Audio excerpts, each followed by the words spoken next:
Hi friends, एक important idiom है hit the sack या फिर हिट द हे। आइए आगे की स्लाइड्स में इसी ईडियम को समझते हैं। हिट द सैक या हिट द हे का मीनिंग है to go to bed, to fall asleep, सो जाना। राइट? इसे समझेंगे कैसे। सैक आप बोरी को कह सकते हैं। कभी कभी क्या होता है कि हम एक बोरी को बिछाते हैं और उस पर लेट के सो जाते हैं।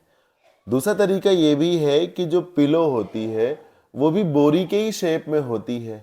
यूजुअली जब हम लेटते हैं तो सिर के नीचे पिलो भी रखते हैं। तो आप सैक को पिलो से रिलेट कर सकते हैं, यानी कि तकिया लगाई, टेक लिया और सो गए।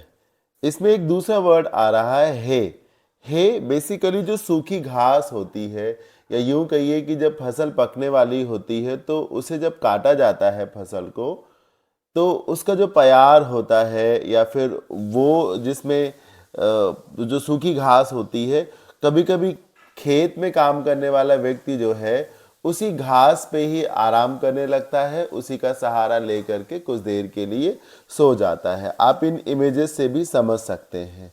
तो हिट द सैक या हिट द हे का मीनिंग क्या हुआ? टू गो टू बेड और टू फॉल अस्लीप। पहला एग्जाम्पल है, it's already too late so you better hit the sack now.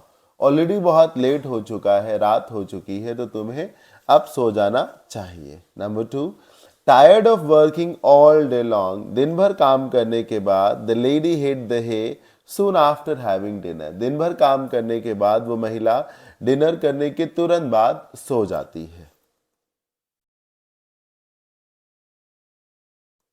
I hope आप सभी को इस ईडियम का मीनिंग क्लियर हो गया होगा। Thank you for watching.